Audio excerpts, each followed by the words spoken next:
Hey, what's going on, guys? Troy at Mountain Man Treasure here, and things in the mountains still just a little bit slow.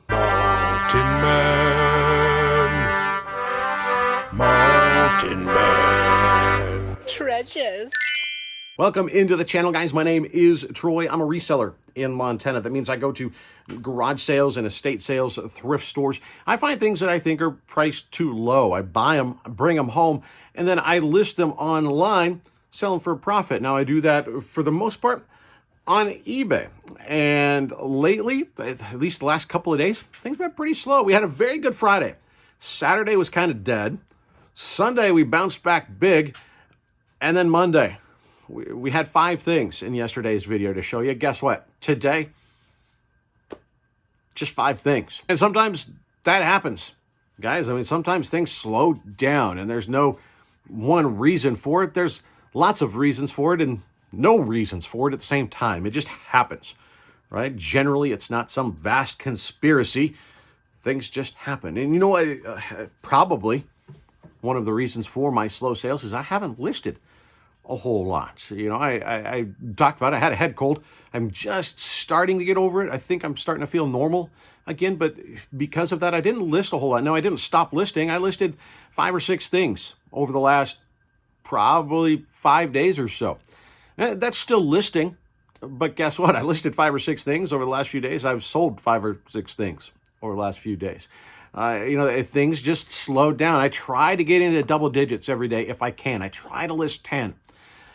You know, that hasn't been happening, and the velocity of sales has slowed down. I really think that's part of it, is I just haven't been listing as many things. Now, I've listed some high quality things. I found some cool stuff actually yesterday. I decided, you know what, I'm going to go to Goodwill. I'm going to just kind of snap out of this. I'm going to see if I can find some new merchandise that I'm excited about. I've got plenty in here. I've got lots of stuff to list, but I thought, you know what, I just want to rejuvenate this stuff. I want to get some new stuff in here and list a couple of new things. And I found a couple of new things that I listed yesterday. I've got more to list today, and I'm excited about that because there's some cool stuff, but I need to get to listing. I need to list today. But before we do that, let's take a look at what I have to pack up and ship out. Yeah, just a handful, but I am grateful for every one of them. How about Source Magazine? This from 2000. This was in the storage locker that we bought with all of those magazines that, like I said, initially I sort of just discounted. Once I went through them, realized there's some good stuff in here. So this, an old hip-hop magazine. Of course, we got Eminem on the cover there, so that makes that a little bit desirable. And this one sold for $19.17 plus shipping. So that all profit at this point. We have some media, of course, as well. Everwood, the complete 3rd season. Picked this up at Goodwill for, I think it's $1.99 is what I paid for this. And it sold for $15.99 plus shipping. That took 2 weeks, 3 weeks, something like that. This one came from our vintage toy haul. And this one going out to a good friend of the channel. It's Angel. This is really cool. Best that I could figure and how I listed it was for sandcastles stuff. This feels like a sandbox toy. Didn't really see any others like it. I don't know if it'll get down there and focus, but yeah, it doesn't want to focus.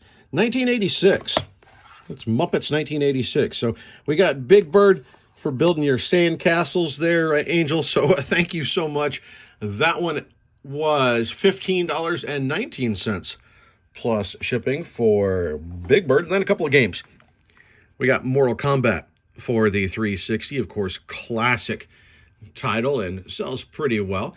$9.98 plus shipping. And then one other 360 title, Cars 2. This is also a good selling title. And Cars 2 for the 360 sold for $9.99 plus shipping.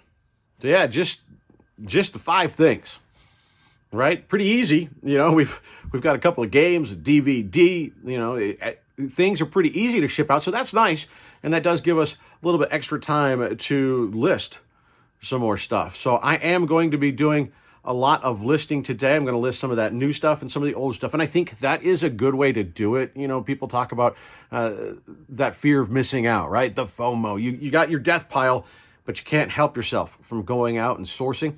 That's a real thing, and I don't know that it's necessarily a bad thing as long as you are cognizant of it, as long as you are aware that it's happening. List some old stuff, pull some of the stuff from your pile, list some of that, and then list a couple of new things. Then list more stuff from your pile, then list more new things. You get how that works. And that way you can get new stuff and it's not adding to your death pile, because that's what you don't want to do. You don't want to go out, get new stuff, list 3 or 4 of them, and then the rest just goes on top of the mountain, right? You don't want to do that. So make sure that you source responsibly. Now, this is, of course, a shorter video, not a whole lot of things to talk about selling, but that gives us a few minutes to talk about a few other things. And we did talk about on a recent video feedback and how to get negative feedback removed. Well, one thing that I should have added to that I think is important and that I see a lot of people either asking about or sometimes doing themselves, and I think is not a good thing. I had an experience with it myself here recently, is asking their customers for feedback. We ordered something, the Mountain Kid is drinking a lot of coffee in the morning before school. She likes taking coffee with her and kind of lasts through her first couple periods of the day. But she doesn't like it straight black. She likes to add some sugar to it. Well, pouring it, we don't use a whole lot of sugar at the house, honestly. And so pouring it out of the big container, or, we were ending up with a mess on the counter. Nobody wants to clean up spilled sugar, right? And so I went online, I went on eBay, and I found a sugar pourer, like what you would have in a restaurant. Just made it easier. And relatively inexpensive. We didn't need something fancy. We just needed something functional. And it showed up, and it was, it's a glass container, right, with a very thin metal top on it. And like I said, not super high quality. But it showed up with just a little bit of bubble wrap around the glass in a poly mailer. Seriously?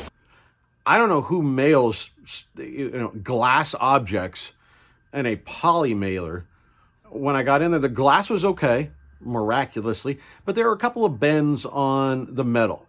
And so like on the spout, and there's a little ding on the lid, on the metal lid. Nothing that messed up any of the functionality, right? It still works just fine. It was just marred a little bit, and it was obnoxious, but not enough for me to go and leave negative feedback, right? I don't really do that, right? That's just not me. But it was definitely obnoxious, and so my decision was, I'm just not going to leave feedback, right? I'm not going to be that neutral feedback person, because I find that person to be obnoxious. Just pick a side, right? I wasn't going to do the neutral thing. I didn't want to leave positive feedback because I don't believe they shipped it well, and it arrived at least partially damaged.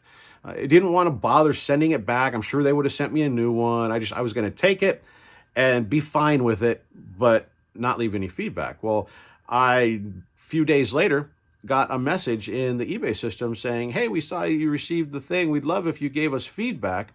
Yeah, they even say on there, if you can see, they give me, if I have a problem and I need to send it back, they're telling me what the reasons I should choose are to protect their seller account. As if. You can't do that, right? You can't say, hey, if you have a problem with this, please help me and protect my account and pick one of these things, even if it's not one of these things. You can't do that, right? But I don't think you should be sending out reminders for feedback either. That's my personal thing. Because the thing is, there might be people out there like me that get something and think, you know what, I don't love it, but I don't hate it. I'm fine with it. I'm just not going to leave any feedback.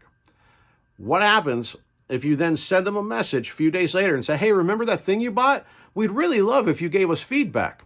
If I'm in a bad mood that day, or if I was closer to the negative side of the fence than I thought I was, I might go, all right, I'm going to leave you some feedback. Be careful what you ask for.